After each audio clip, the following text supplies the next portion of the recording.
날 묘역 참배하고 이제 신묘역, 구묘역 다 이제 참배를 하고 점심을 이제 그 담양에 그 중록원이라고 거기 이제 관림제방 있고 그런데 거기 그 국수거리라고 있어요. 소면 잘하고 되게 유명한 데인데 거기 가서 이제 국수 한 그릇씩 먹으러 갔는데 거기서 뭐 시민들도 많이 뵙고 AI 사관학교 갔다가 언론 간담회도 좀 하고 이제 부도청 제가 2003년에서 5년까지 광주에 근무를 했는데 그때는 뭐 우리가 밥 먹으러 나가면 거의 그 동명동, 산수동 뭐 이쪽에 거기서 그 도청까지 걸어 내려와가지고 그 전일빌딩 뒷골목이나 충장로에 가서 맨날 밥 먹고 했기 때문에 오랜만에 가보니까 뭐 좀 바뀌긴 했는데 첨단지구에나 좀 저 건물들이 좀 빌딩들이 좀 올라가 있고 금남로는 뭐 크게 바뀐 게 없는 것 같아요. 다음은 저 대구하고 부산을 좀 갔다 가지고 대전은 그 탈원전 관련된 행사도 있었고 또 카이스트 그 교수님들하고 그 바이오 BT에 대한 이제 좀 강의들을 게 있어서 이제 갔던 것이고 그러면서 이제 현충원의 그 천안함 그 순국 장병들이 이제 묘역에 갔었던 것이고 광주는 7월 17일 제헌절에 꼭 가려고 그랬거든요. 저는 이제 5.18을 자유민주주의 인권 그걸 지키기 위한 우리나라의 이런 헌법이라는 게 명문 규정도 있지만 현대 문명 국가의 그 헌법 정신이라는 게 있지 않습니까? 핵심적인 정신 그걸 이제 지키기 위한 거라 저는 5.18은 또 5.18을 그 이제 희생 당하신 분들이 이제 정한 날이지만 제헌절 그 행사로서는 그 자유민주주의라는 그 핵심적인 헌법 가치를 지키기 위한 그런 그 항쟁이었기 때문에 그 의미를 저는 이제 거기서 찾고 그래서 헌법을 만든 이제 생일이죠. 헌법의 생일인데 제헌절은 그 헌법이 파괴되지 않도록 또 희생을 하면서 지킨 역사적인 어떤 의미를 또 헌법의 생일날 반드시 그 다시 되새겨야 된다는 생각을 가지고 있었기 때문에 그래서 제가 7월 17일에는 하여튼 뭐 소나기가 쏟아지든 뭐 하여튼 광주는 가겠다고 일찌감치 정해놓은 거고 그건 아주 불변으로 정해놨고 정치 그 개시를 제가 6월 29일 날 했지만 뭐 좀 더 늦게 할 생각도 과거에는 했었거든요. 그렇지만 광주는 7월 17일 날 간다고 생각을 하고 있었습니다. 지금 뭐 3세대 원전부터는 그 원전의 그 안전성에 대해서 뭐 그렇게 걱정할 필요는 없을 것 같고요. 뭐 소형 원전 기술도 많이 발전해 있고 소형 원전이라는 게 과거에 군사적으로 핵잠수함이나 핵 항모에 이제 들어가는 거를 이제 민수용으로 이제 전환시킨 거 아니겠습니까?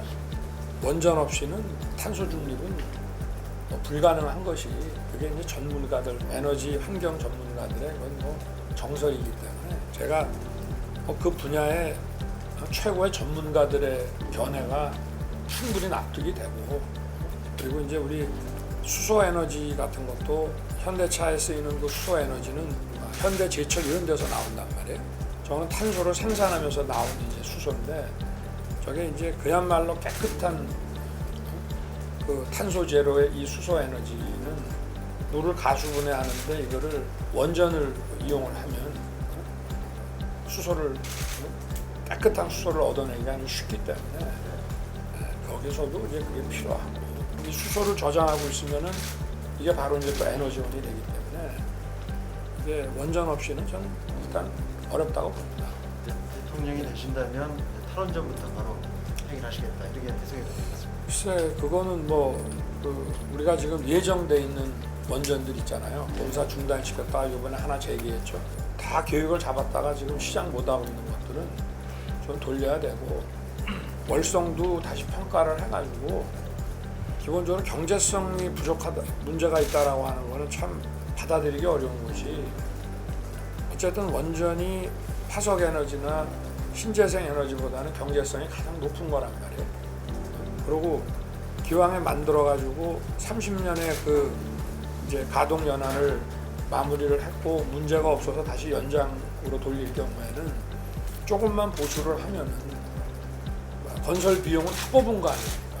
그러면 이제 사실상 인건비에다가 기본적인 경비만 나가는 거기 때문에 경제성이 꽤 높은,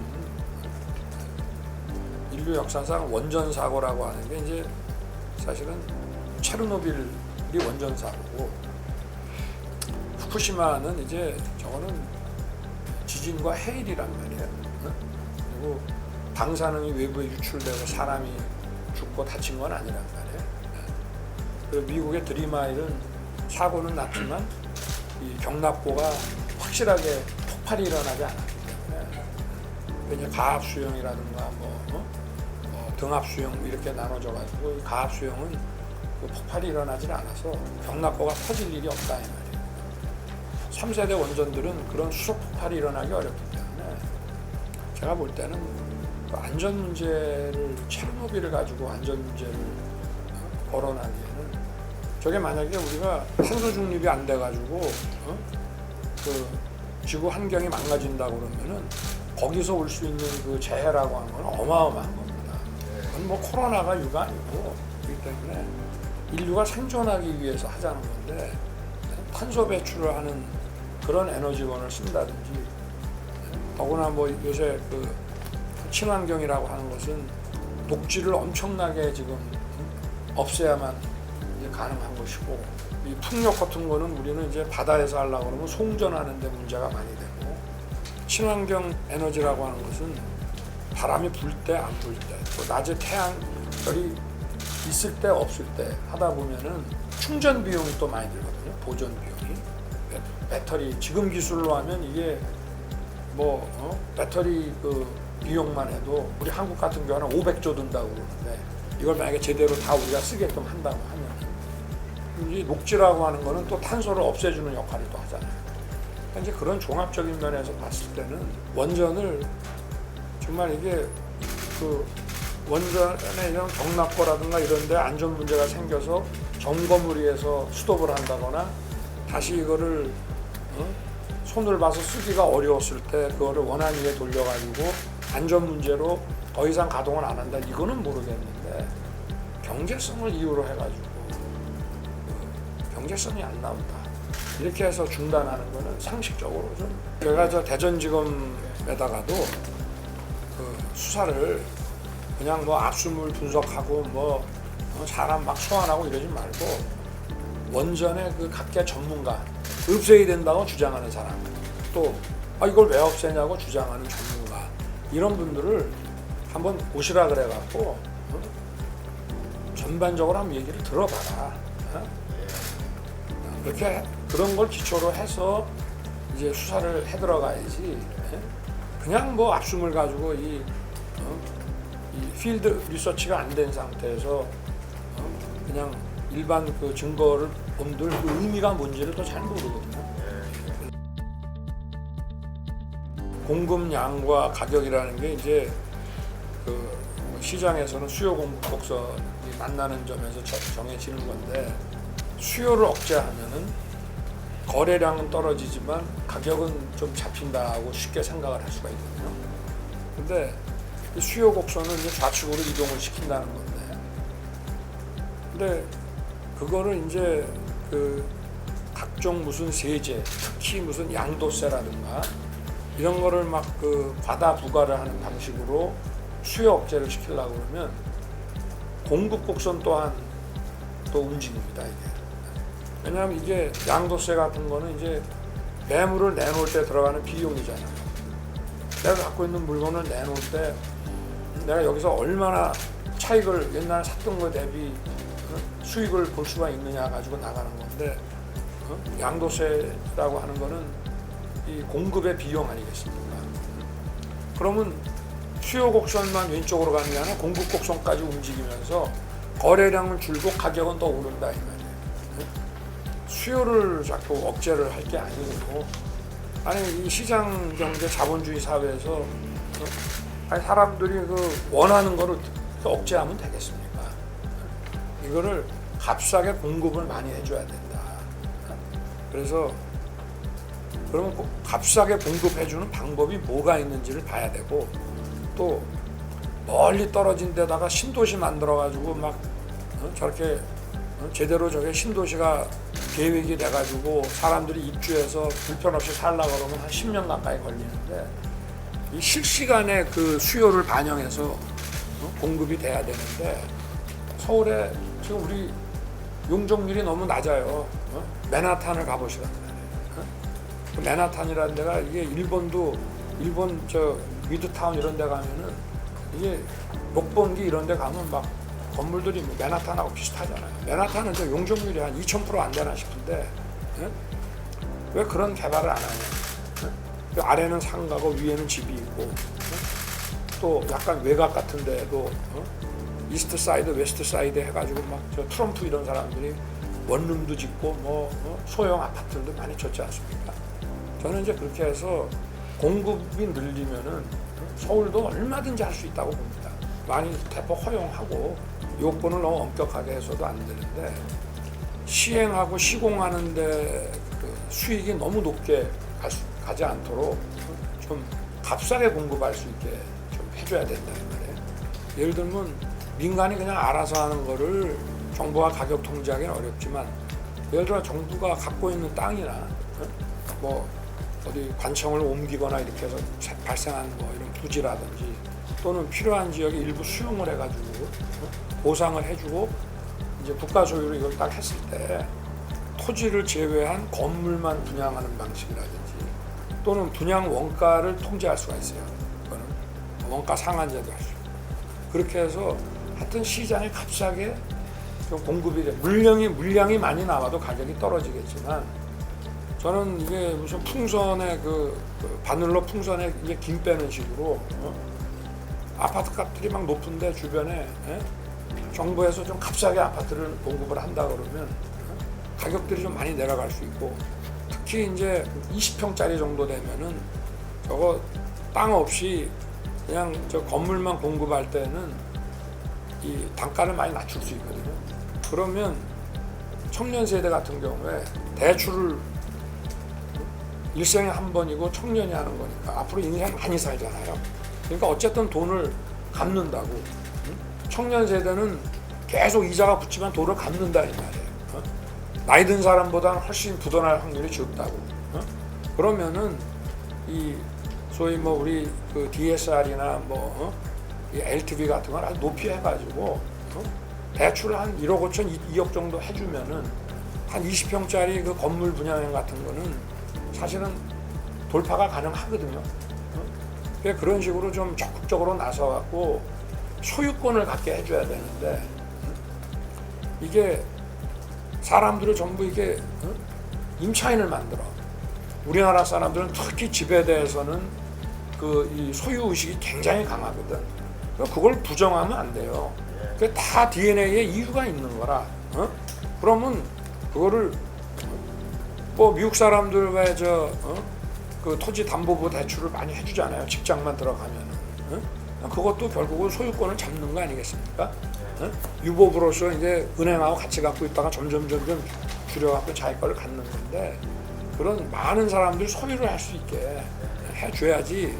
지금 예를 들면은 주택 임대차 같은 경우도 임대 사업자들이 지금 보유하고 있는 그 주택 아파트가 지금 100만 채가 넘어요. 근데 거기에 대해서는 세금이 굉장히 없다고. 한 채 보유하는 거랑 100채 보유하는 사람하고 세금이 한 채 보유하는 사람 더 많아. 그리고 이 대출도 엄청나게 해준다고 말이에요.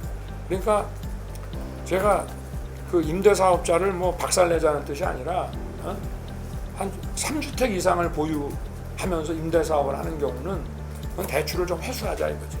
그러면 결국 집을 또 팔 거 아니겠습니까? 그러면 또 소유권 매매 그 매물이 시장에 또 나온다고. 지금은 거래량이 너무 없어요. 2년을 4년으로 만들고 월세 전환율을 뭐 2.5% 이렇게 딱 전환율을 제한을 하고 전세값 상승률을 5%로 잡고 이러면은 아니 시장에 매물이 안 나오죠. 매물이 안 나오면 값이 오르게 돼 있어요. 거래량이 어느 정도 나와줘야 수요에 비해서 어느 정도 나와줘야 뭐 보호가 되지. 예를 들어서 뭐 차별금지법을 세게 시행을 하는 바람에 회사 경영진이나 동료 그 직원들이 선택의 그 자유가 막 대폭 제한이 된다 그러면 차별은 없어져요. 근데 일자리도 없어집니다. 그렇기 때문에 이거는 뭐 예견된 거고 인간의 어떤 그 센티멘트나 그 시장의 생리를 몰라도 너무 모르는 거지.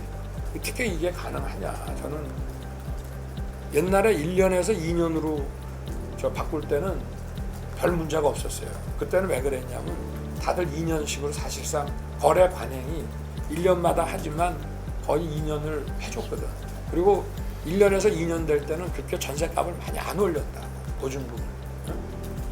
그러니까 그거는 거래 실정에 좀 맞는 거를 제도화시킨 거기 때문에 큰 문제가 없었는데 이게 4년이라고 하면 얘기가 달라집니다. 뭐 이 코로나라든지 이런 그야말로 국가 그 비상 경제 상황이 됐을 때는 뭐 좀 적자 재정을 편성할 수도 있을 겁니다. 일시적으로. 그러나 원화라고 하는 거는 뭐 이 기축통화로 쓰이는 게 제로란 말이에요. 뭐 달러가 기축통화지만 뭐 엔화라든지 이런 거 그래도 어느 정도 국제 결제 수단으로 통용이 돼요. 그러니까 다른 나라들이 그 엔화를 보유하려고 한다고. 또 유로화를 보유하려고 해. 그러면은 그게 다 적자 아니겠습니까? 무역 적자도 생기고 이런 건데.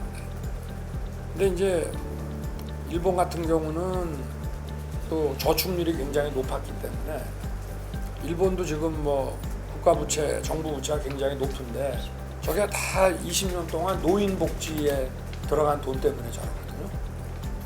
노인 인구도 증가하고 뭐 일본에 원래 노인이 많았지만 노인에 대한 복지 수요가 점점 늘고 또 선거를 할 때마다 그게 막 늘어가고 하기 때문에 그렇지만 일본은 버틸 수 있는 게 기축통화고 또 민간 저축률이 아주 높았고 가계부채가 순가계부채가 거기는 많이 났습니다. 그러고 정부에서 예를 들어 적자 재정이라도 그 정부의 그 채권 자체를 민간이 또 사들인단 말이에요. 그러니까 저게 문제가 안 터져. 저걸로 국가가 부도나거나 뭐 국제 결제가 제대로 안 되고 할 일이 없는데 우리는 지금 가계 부채가 거의 순부채입니다. 거기에다가 외국에서 원화를 결제 자금으로 보유할 이유가 전혀 없어요. 그러면 이제 앞으로 노인이 점점 많아지고 젊은 사람은 점점 주는데 그러면 지금 이 재정 건전성을 관리를 안 하면 나중에 어떻게 될 거예요?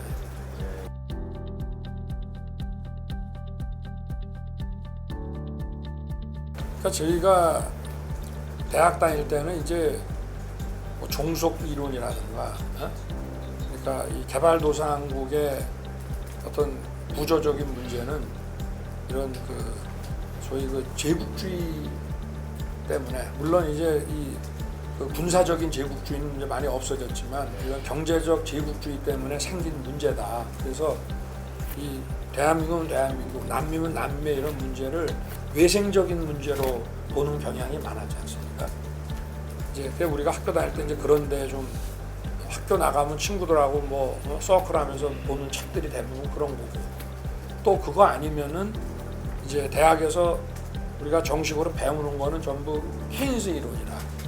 케인스 이론도 결국은 국가주의죠. 국가가 거기에 많이 개입을 하고 세금도 많이 걷고 담세율이 뭐 미국도 1차 대전 직후에는 한 1%밖에 안 되던 담세율이 2차 대전 끝나고는 한 40%까지 올라갔고 미국에서도 담세율이 30% 넘어가면 이건 사회주의라고 얘기할 정도인데 아마 소련하고 또 전쟁도 하면서 또 전쟁에 투입된 사람들에 대해서 뭔가 케어를 해줘야 되고 또 전쟁 후에는 그 공산 체제와 체제 경쟁을 해야 되기 때문에 이 아이젠하워 시절에도 공화당이지만 담세율이 굉장히 올라갔다 이 말이에요.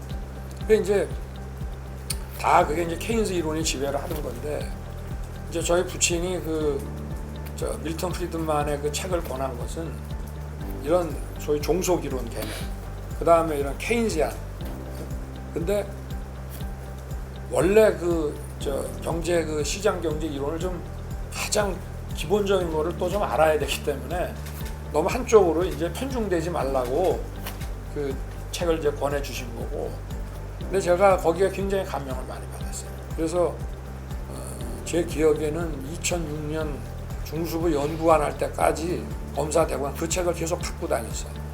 왜 그랬냐면 상부에서 저 이런 거 단속해라, 저런 거 단속해라는 단속 지시가 막 대검 각 부서를 통해 가지고 일선총으로 막 내려오는데, 이제 프리드만의 그 책을 이렇게 보면은 거기에 다 나와요. 이런 거 단속하면은 안 된다. 왜냐하면 단속이라는 거는 퀄리티를 여기로 기준을 딱 잘라줘 가지고 이거보다 떨어지는 거는 전부 형사적으로 단속을 하라는 건데, 프리드만은 아니 그거보다 더 아래도 완전히 정말 먹으면은 사람이 막 그 병 걸리고 죽는 건 몰라도 이런 부정식품이다 그러면 아니 없는 사람은 그 아래도 선택할 수 있게 더 싸게 먹을 수 있게 해줘야 된다 이거야.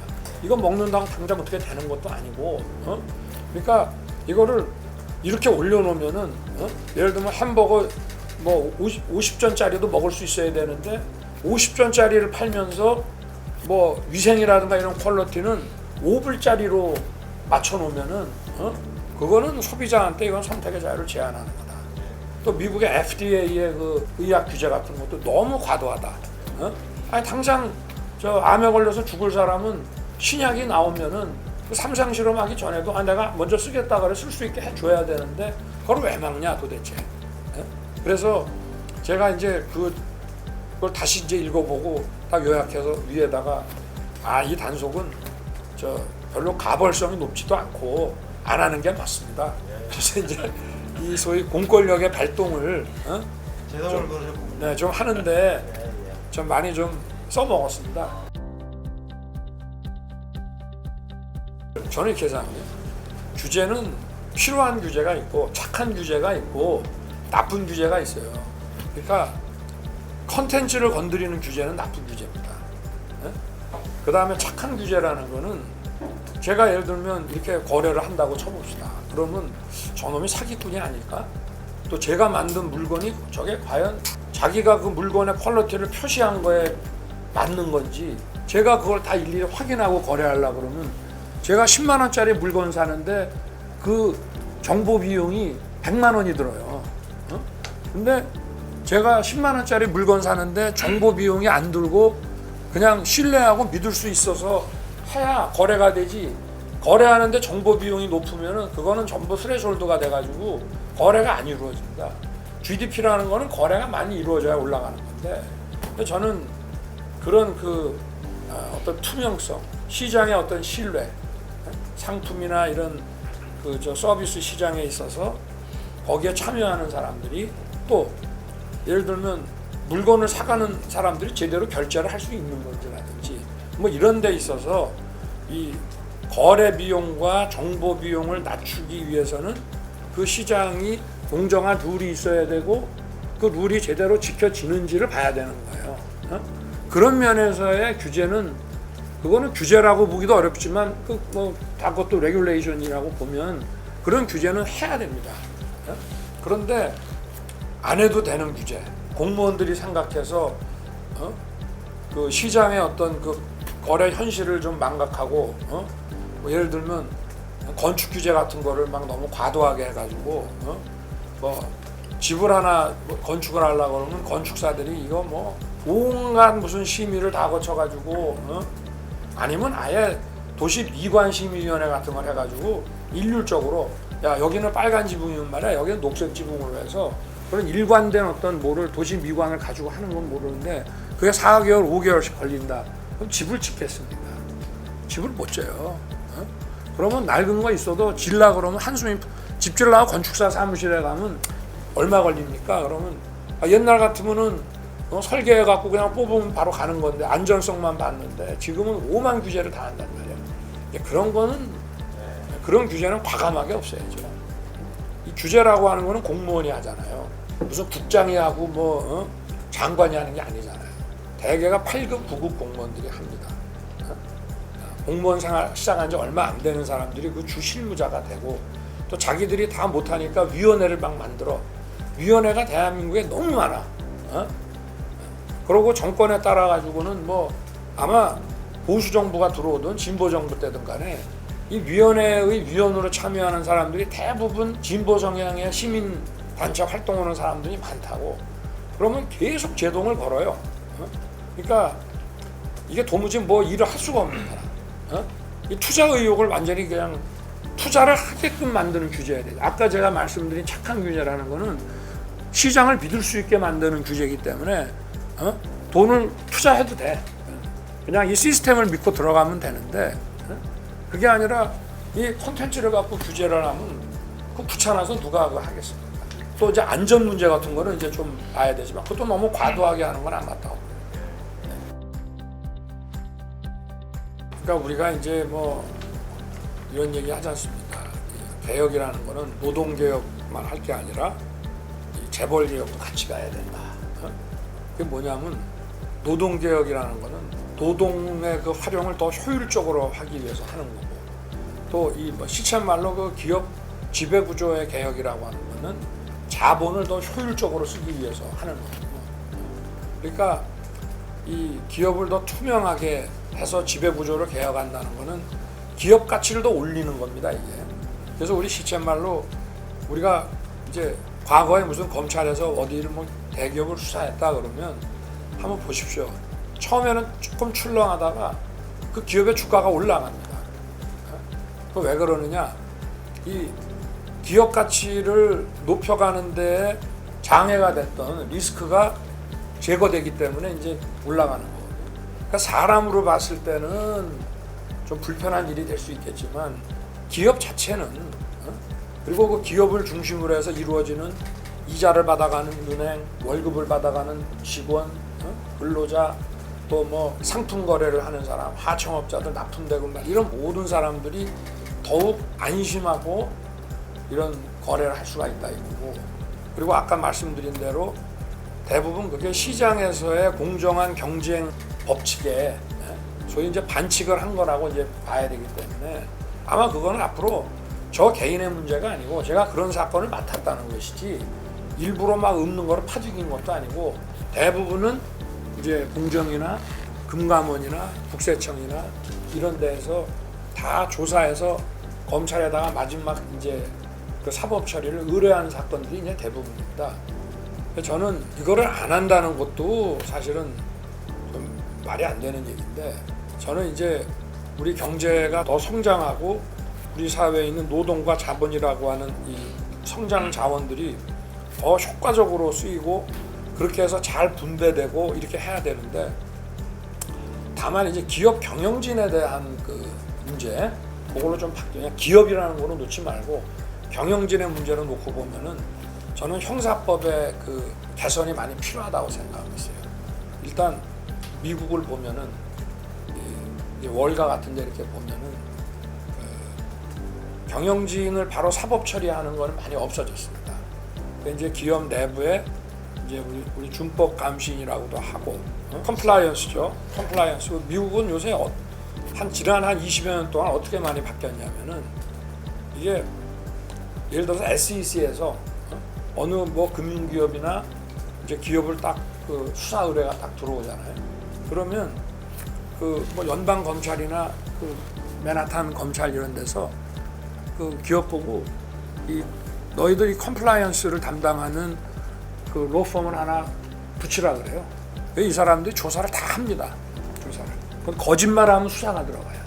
그래서 있는 대로 다 해서 우리가 무슨 문제가 있었다. 경영진부터 그걸 다 받아가지고 그걸 이제 개선시킵니다.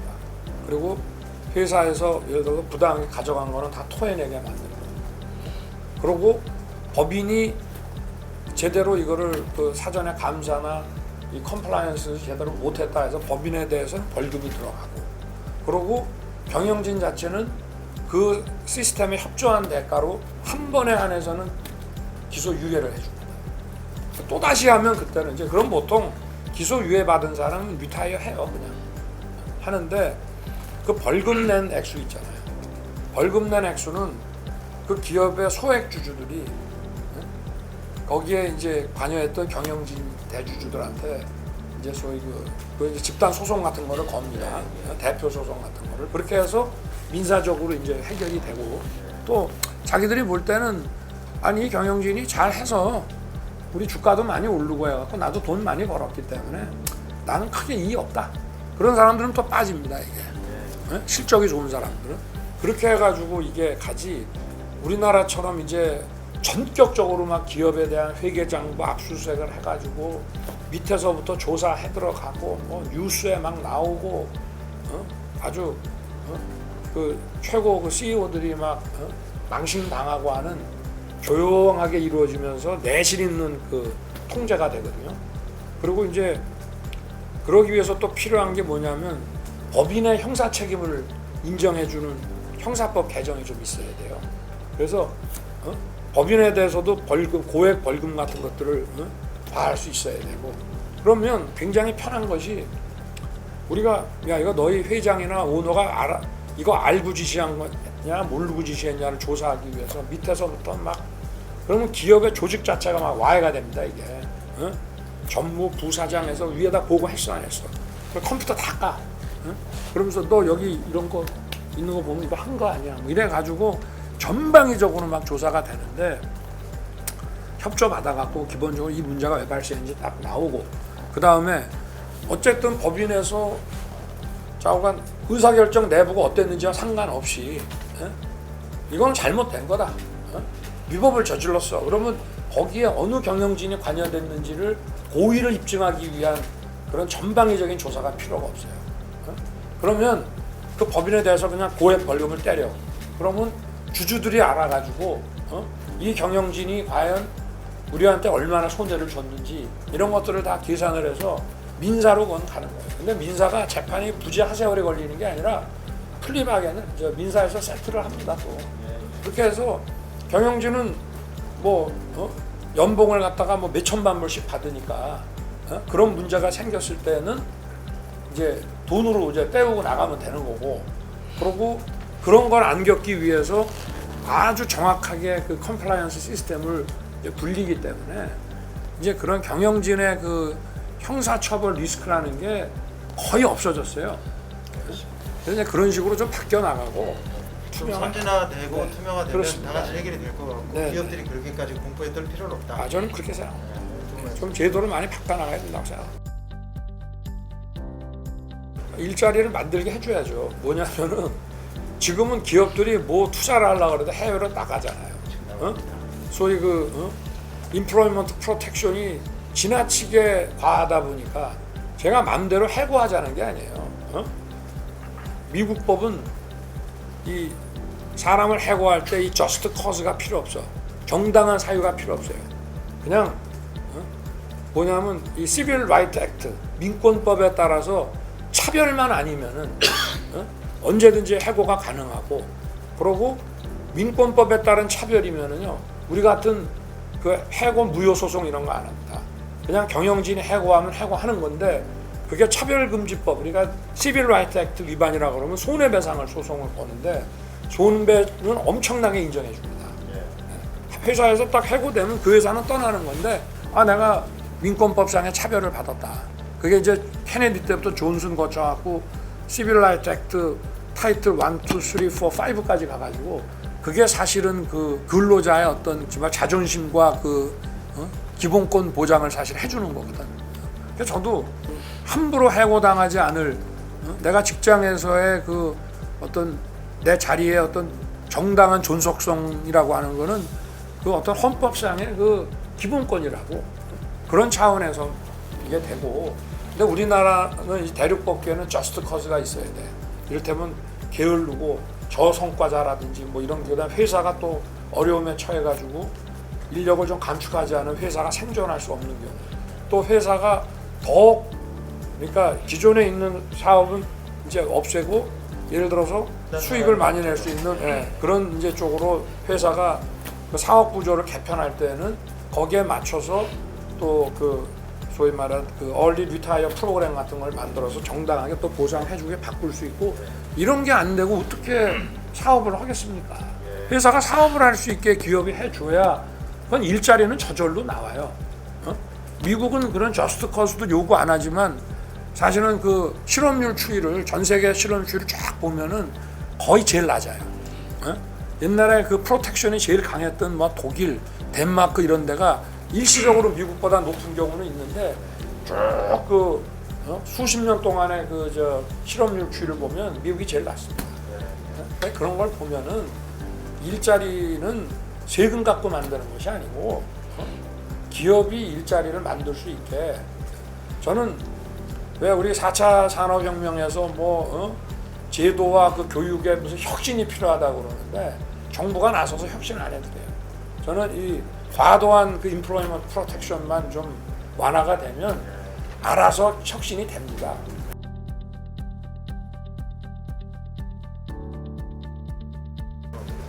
글쎄 제가 이제 지난주인가 지지난주에 그 소위 뭐 청년 세대들의 그 스타트업 그 애로사항 뭐 이런 거를 좀 들어보기 위해 가지고 그 고영하 그 이사장이 주관한 그 한번 회의에 간 적이 있는데 제가 한번 물어봤어요 그분들한테.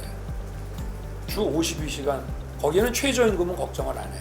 왜냐하면 이게 저 화이트 칼라고 좀 프로페셔널한 데가 있기 때문에. 근데 주 50이 어떻게 생각했더니 아 이거는 자기네 같은 스타트업 이런 데는 좀 예외 조항을 둬가지고 이 근로 조건에 관한 당사자의 합의와 근로자들이 근로 조건을 선택할 수 있게 좀 해주면 되는 거 아니냐.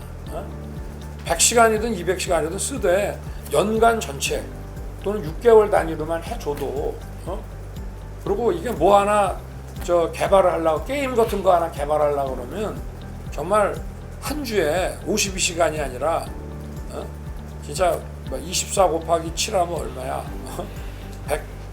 168이잖아. 주 120시간 일해야 된다는 거예요. 그러고 한 2주 바짝 하고 그 다음에 노는 거지. 올려놓고 또 다른 사람이 점거하면 자기는 이제 휴가 가는 거지. 이제 정부가 그 주 52시간을 그 하게 된 이유는 그렇게 해놓으면 일자리가 막 생긴다고 생각했거든요. 근데 일자리 증가율이 0.2%인가 밖에 안 돼요. 그러니까 그거는 일자리 증가라는 정책 목표를 타겟으로 해서 디자인된 제도로는 실패한 겁니다. 이거는.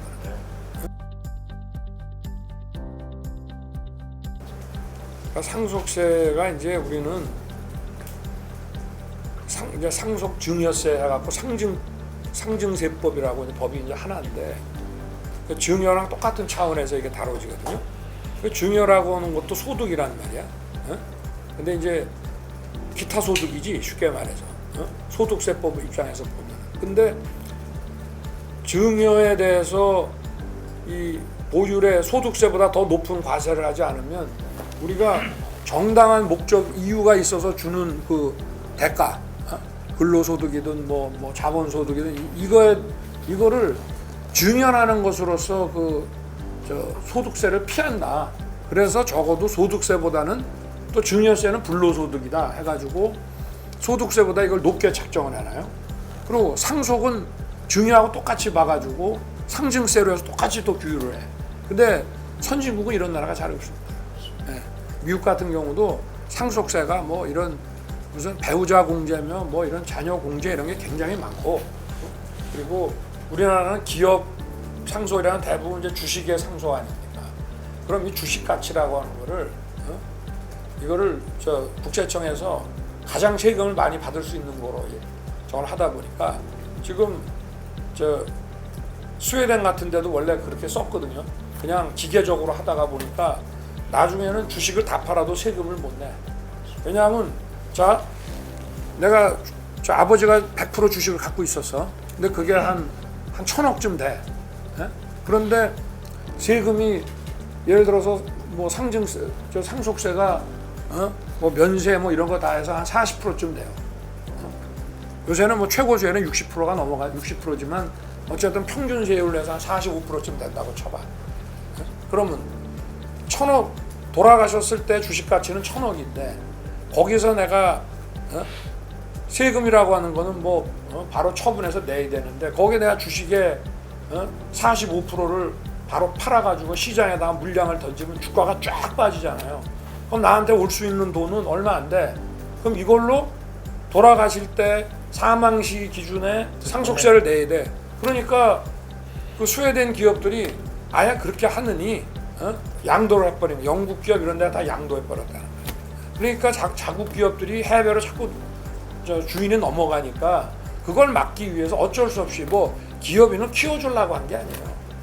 스웨덴에서 이 상속세를 뭐 거의 안 받거나 좀 줄여주거나 한다는 게 현실적으로 해보면은 아니 그 지분을 시장에다 팔아야 되는데 우리가 야 어느 회장이 지금 건강이 좀 안 좋아갖고 오늘날 한다더라 하면 그 회사 주식은 그냥 곤두박질 친다. 물량이 막 쏟아져 나올 거라고 생각하거든. 그러니까 이런 문제를 생각을 해야 된다 이 말이에요. 그냥 우리가 기업인들이 상속이 잘 이루어져야 그 기업을 내 회사처럼 열심히 한다까지는 안 봐주더라도 미국 같은 경우에 왜 소유와 경영의 분리라는 것도 남북 전쟁 이후에 이제 산업혁명이 본격적으로 일어나면서 US 스틸이라든가 또는 포드 그리고 스탠다드 오일, 밴더빌트 철도 회사 이런 것들이 다 각 산업에서 전부 독과점 업체들이 막 시장을 잡았잖아요. 그때만 해도 얘네들이 그 상증세라는 게 거의 없었어요. 그러니까 2세까지는 그냥 회사를 물려받았어요. 근데 얘네들이 이제 1차 대전 이후부터 이게 보니까 전쟁 때 돈도 너무 많이 들어가고 그래 이제 그 소득세를 본격적으로 추적하기 시작을 해갖고 세금을 받아가고 상속세를 받아가면서 세금 내고 나니까 이게 회사 경영권을 그대로 유지할 수 없는 문제가 생겨서 그 미국에서의 소유와 경영의 분리 또 경영권 시장이라는 게 생겨나고 그 증권 시장이 막 발달하고 한 것도 그런 거와 무관하지는 않습니다. 그런데 그것도 어느 정도 합리적이어야지 이게 아니면 이거를 뭐 장기간에 걸쳐 가지고 이거를 분납을 하게끔 근데 우리나라 국세청은 분납 그렇게 장기간 안 해주거든요. 그러면 세금을 만약에 다른 사람 똑같이 받겠다 그러면 그거를 장기에 걸쳐서 좀 분납을 해주거나 또 이 가격이라고 하는 거를 아버지가 돌아가셨을 때는 그 주가가 1,000억이었는데 장기 분납을 가능하게 해주면 회사를 더 열심히 경영을 하게 되면 주가가 올라갈 수 있잖아요. 그럼 팔아서 1,000억만 세금을 내면 되게 이렇게 해준다거나 언론 개혁이라는 거는 언론 산업이 더 육성하게 해줘야 되는 더 육성시켜야 되는 방향으로 가야 되고 언론 기관의 불법 행위 있죠. 그거는 기본적으로 사법적으로 해결해야 됩니다. 정부가 개입하면 안 돼요. 미국은 명예훼손 받고 형사처벌하는 경우는 없지만 옛날에 왜 그 미국의 CBS가 그 월남전 때 그 근거 없는 기사가 나가갖고 제가 그 대학 시절에도 웨스트모어랜드가 CBS 상대로 한 명예훼손 민사 소송이 당시에 명예훼손 소송으로는 역사상 최고 금액이었어요. 그래가지고 뭐 굉장히 저명한 변호사들이 붙고 이랬는데 다 그런 문제는 기본적으로 뭐 어떤 뭐 위원회니 뭐니 이런 중재위원회는 할 수가 있습니다. 그러나 기본적으로 최종적으로 결정하고 이러는 거는 그런 사법적인 법원의 판단에 의해서 이게 결론이 내려져야지 행정기관이 들어가는 거는 저는 문제가 많다고 생각합니다. 예. 저는 정권 교체를 해야 된다는 생각으로 정치를 시작한 사람이기 때문에 정권 교체를 어렵게 만드는 방식은 취할 생각이 전혀 없습니다. 그러나 그 입당 여부와 입당 시기 문제는 제가 이제 공직에 있다가 나와서 또 몇 달 좀 쉬다가 이제 정치를 처음 시작하는데 시작하면서 여러분들 얘기를 좀 들어봐야 되고 이게 그냥 책으로 보고 이렇게 간접적으로 듣는 거 같고 현장도 가보고 실제로 그 지역에서 느끼는 게 어떤 거고 이런 거를 좀 다 프리하게 보고 싶어요. 근데 어떤 정당이라는 옷을 딱 입고 들어가서는 예를 들면 제가 어제 광주를 갔는데 국힘이라는 옷을 입고 제가 광주를 갔으면 뭐 형식적으로 방해는 안 했을 수 있죠. 제가 뭐 제 나름대로 5.18이라는 거는 헌법 수호 항쟁이다. 그럼 뭐 그렇지만 아마 그 광주의 그 지역민들이 저를 대할 때 그래도 어제 같지는 대하지 않았을 거라고 저는 생각합니다. 그러니까 그런 특정 정당의 그 정당이라는 거는 다 지향하는 이상은 다 그럴듯하지만 현실의 그 부정적인 부분도 많이 있잖아요. 예? 예를 들면 지금 현재 국민의힘 그러면 자유민주주의라는 게 당원으로 있어요. 근데 국민들이 생각할 때는 국민의힘에서 말하는 자유민주주의는 옛날 어떤 반공 개념의 자유. 우리가 옛날에 그 냉전 시대 때는 어땠습니까? 자유진영과 공산진영이라고 그랬잖아요. 응? 그럼 남미의 군사 독재 국가에 대해서도 그걸 자유진영이라고 그랬잖아요. 어? 그러니까 이 반공적인 개념에서의 자유라고 하는 거는 이게 공산주의가 아니고 사회주의 아니면 그거를 자유라고 그랬어요. 그러니까 그거는 뭐냐면 부르주아의 내가 그래도 돈 벌고 마음대로 할 수 있는 계획 경제가 아니라는 면에서의 그 부르주아 자유인데 그런 식으로 국민들이 많이 생각한다 이 말이에요. 그러나 우리 헌법에서 말하는 자유민주주의에서 말하는 자유는 그런 자유가 아니거든요. 국민 전체의 자유거든. 그러니까 제가 선언문에서도 그 말씀을 드렸습니다만은 자유라고 하는 거는 경제적 기초와 교육의 기회가 없이는 자유를 논할 수가 없는 거예요. 그 자유는 내 혼자만의 자유가 아니라 특정 계층, 중상층의 자유가 아니라 모든 국민의 자유이기 때문에 이 자유주의 안에 복지는 당연히 들어가는 겁니다. 이거 없는 자유라는 거는 그거는 그야말로 사기지. 그야말로 19세기적인 독과점 업체가 경제를 지배하고 정부보다 더 센 권력을 갖고 있던 시절의 자유지. 현대 사회에서의 자유라고 할 때는 당연히 그런 어떤 포용성과 이 복지에 대한 이 배려가 당연히 들어가야 되는데 자기들은 말을 그렇게 하지만 국민들이 인식할 때는 저기서 말하는 자유. 그리고 실제로 우리가 옛날에 이제 국정감사를 받잖아요. 그러면 한나라당 이런 의원님들이 오셔갖고 국정감사 외 그 보고 자료 같은 거 이렇게 책으로 만들어서 이제 드리면은 무슨 이제 검찰의 대한민국 검찰의 무슨 비전과 목표 여기에 왜 자유민주주의가 안 들어가냐 이거예요. 그건 왜냐하면 소위 용공 좌익 세력에 대한 그 척결 그것이 검찰의 첫째 목표 아니 이렇게 얘기하시는 분들이 있습니다. 근데 그분들이 말씀하시는 자유민주주의의 자유라는 거는 국민들 전체의 공감을 얻기가 어려워. 근데 그런 생각을 지금도 사람들이 많이 해요. 제가 자유민주주의 얘기를 하니까 중도와 이런 그 진보까지 아우르겠다고 하고 왜 자꾸 보수 행각을 벌이느냐 이거예요. 한국 사람들은 자유 그러면 보수라고 생각해요. 그건 왜 그러냐?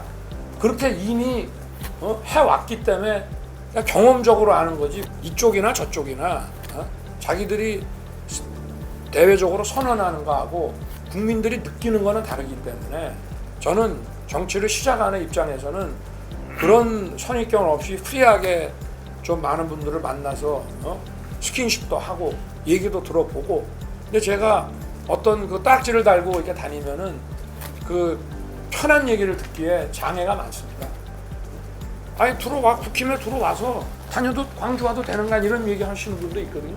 근데 그렇게 해가지고는 그렇기 때문에 저는 시간이 필요하다 이런 얘기입니다. 다 뵈야죠. 이제 왜냐하면 공무원 생활만 해갖고는 주로 사무실 안에 있지 자기가 돌아다니면서 이렇게 많은 분들을 만나기가 어렵거든요. 저는 힘든 것도 있지만 이 자체가 또 만나주니까 후보라고 그러니까 그 자체가 상당히 고맙고 많은 공부가 되고 제가 만나는 분들 중에 언론에 공개 안 된 분들도 꽤 있어요. 왜냐하면 그거 부담스럽게 생각하는 분들이 있거든. 지금 이 정부는 마음에 안 들지만 기본적으로 진보 진영에서 쭉 이렇게 몸담아 왔던 분들 같은 경우에 공개적으로 만나고 싶어 하겠습니까? 그러면 제가 그거는 조용히 만나고 나중에 이렇게 전해져서 만났다 이런 말이 나올 수도 있고 안 나올 수도 있는데 그런 분들을 만나서 얘기를 할 때도 또 그분들한테 한번 여쭤볼 수도 있잖아요. 어떻게 전 해야 됩니까? 다양합니다. 어떤 분들은 정치 개혁을 해야 된다. 정권 개혁보다 그게 더 중요하다 이렇게 얘기하시는 분도 있어요. 그럼 그런 분들 얘기도 들어보고. 근데 제가 국힘의 당원이면 저한테 그 얘기 하시겠습니까? 선거 공약 얘기만 하신다고. 조금 더 넓게 듣기 위해서. 그러니까 지금 이제 현실이 우리나라의 유일한 이 군사 동맹국은 딱 미국 하나입니다. 전 세계에서. 동맹국이라고 하는 거는 미국이 전쟁하면 미국의 영토가 침해되면 우리가 들어가야 되고 우리나라 영토가 침해되면 미국이 들어오게 되는 거예요. 미국은 전 세계 동맹이 이제 뭐 나토하고도 동맹을 하고 또 뭐 일본, 한국, 호주 뭐 이렇게 좀 있습니다만은 한국은 동맹국이 딱 미국 하나입니다. 그러면 동맹 조약을 체결했으면 기본적으로 이 동맹국으로서의 책임을 다 해야 된다는 거예요. 기본적으로 다른 거 생각할 거 없이 일단 그거는 기본이고 뭐 이런 공동 작전을 하기 위한 뭐 훈련이라든가 우리 군인들 보십시오. 대한민국 군이 사실은 뭐 지금은 이름도 많이 바뀌고 뭐 을지 뭐 가디언이니 뭐 이름 바뀌었지만 우리가 이제 젊을 때는 학교 다닐 때는 팀 스피릿이었잖아요. 그러면 우리나라 이제 군인들이 이제 해가 바뀌면은 그 각자 사단이나 연대 뭐 대대 내에서도 뭐 이런 체력 훈련이라든가 뭐 총기 사격 훈련 이런 걸 하고 뭐 하지만 기본적으로 이 군 전체의 그 종합적인 작전 훈련이라고 하는 거는 미군하고 하는 그 이 훈련 하나거든. 그럼 이걸 위해서 연습을 하고 여름 휴가도 안 갑니다. 이게 끝나야 이제 휴가를 가. 그럼 좀 쉬어요. 근데 이게 지금 이제 없어졌잖아요. 근데 이게 동맹국인 미국에서는 불만이 많은 것이 이 사람들은 이제 해외에 다 부대가 이렇게 있는데 거기서 이런 그 공동 작전 훈련을 안 하면 유사시에 이게 대응이 전혀 안 되거든. 동맹으로서의 그 기본적인 그 지위와 그 책임이 과연 좀 제대로 이행이 되느냐 하는 이제 문제가 있고 그 미중 간의 그 소위 그 첨단 기술의 그 표준 이제 5G, 6G 이렇게 막 넘어갈 텐데 기술 체계의 그 표준을 가지고 지금 이제 붙고 있고 거기에는 결국 이제 이 반도체 그 첨단 기술 반도체 기술에 대한 기술 유출을 갖다가 그 동맹국이나 이 소위 그 가치를 공유하는 국가끼리만 지금 하려고 하는 경향이 있기 때문에 제가 이제 한번 물어봤어요. 서울공대 반도체 그 연구소 가가지고 거기 이제 그 교수 두 분한테 물어봤더니 기술력의 차이라고 하는 거는 절대적 우위에 있다 이거예요. 그래서 그 체계에 편입되지 않고서는 미래가 없다는 거예요. 근데 지금은 이 무슨 파운드리라든가 제조 시설 같은 거 미국에다가 유치하려고 하지만 이 파운드리에 들어가는 기계류의 제작과 설계 기술에 있어서는 이건 뭐 그 지금 중국은 우리보다도 아직 못하거든. 이제 투입되는 그 연구 인력이 우리보다 많기 때문에 따라잡을 수 있다는 건데 비교가 안 되기 때문에 우리가 전략적 이 동맹 관계에 들어가지 않고서는 뭐 도저히 견딜 수가 없다는 거예요. 그렇기 때문에 그게 또 현실이고 그러나 우리가 중국하고 일부러 갈등을 빚을 필요는 없죠. 한중 관계라는 것도 국가마다 그 관계라는 게 있잖아요. 우리하고 중국은 협력적 동반자 관계는 될 수 있지만 동맹은 될 수가 없습니다.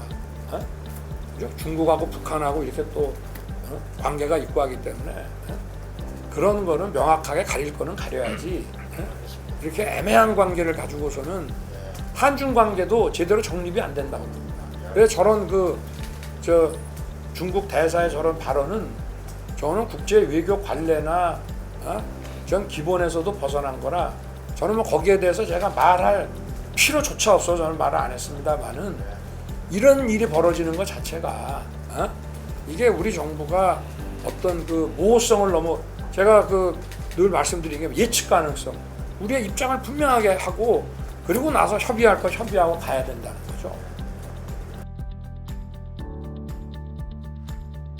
이제 그런 거 없습니다. 제가 과거에는 정치를 본격적으로 하기 전이니까 제가 그냥 집에서 치과하면서 뭐 책이나 보고 있는데 제가 만나 뵈면은 이제 바로 그때부터 정치인이 바로 돼버리고 바로 정치 시작했다는 소리가 나올 거기 때문에 저도 뭐 뒷감당이 안 되니까 그러고 이제 그분께서 막 이제 국민의힘의 비대위원장을 이제 그만두시고 본인도 좀 쉬시겠다고 하셨기 때문에 한번 뵐 수도 있지 않겠나 생각을 했는데 이분께서 또 정치에 관심을 계속 보이시고 이래서 제가 그때는 좀 그랬던 것뿐이지 지금은 이제 제가 정치인으로서 본격적으로 대선 후보 예비 후보 등록까지 한 마당에 지금 안 만날 이유가 안 만날 이유도 없습니다.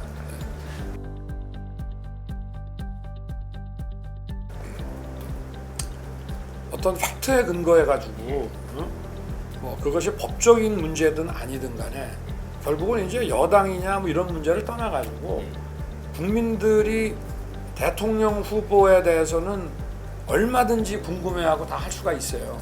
그런데 이게 그냥 근거 없이 막 떠돌아다니는 그런 뭐 정말 뭐해 이건 좀 형사 고소를 해야 될 만한 그런 것들이라면은 그거는 제가 답변할 필요는 없고 만약에 저거 한다 그러면 뭐 형사 고소를 하든지 뭐 문제를 삼아야 되겠습니다만은 실제로 뭐 고소를 할지 안 할지도 생각을 해봐야 되겠고 그러나 어떤 근거를 가지고 국민들이 갸우뚱하신다 그러면은 그거는 제가 설명을 해드려야죠. 네. 대통령이 되기까지 엄청난 이런 고난과 막 이런 이런 가운데서 대통령이 되는 거고 또 그런 고난을 거쳐야만 뭐 검증이든 뭐 정치적인 공격이든 간에 그래야만 어려운 상황에서 정말 대통령직을 제대로 수행할 수 있다고 보고 우리 전직 대통령들은 그 나름대로 다 훌륭한 면이 있다고 생각합니다. 국민들이 선택을 했고 그리고 그분들이 뭐 부정적인 평가도 받고 뭐 하겠지만 다 그 자리에 앉아서는 정말 국가와 국민을 위해서 정말 좋은 결정을 하려고 노심초사 엄청나게 했을 것으로 보기 때문에 저는 막 그걸 가리고 싶지 않고 그 위치에 있었다면은 다 존경받을 만한 부분이 있지 않겠나 그렇게 생각하고 있습니다.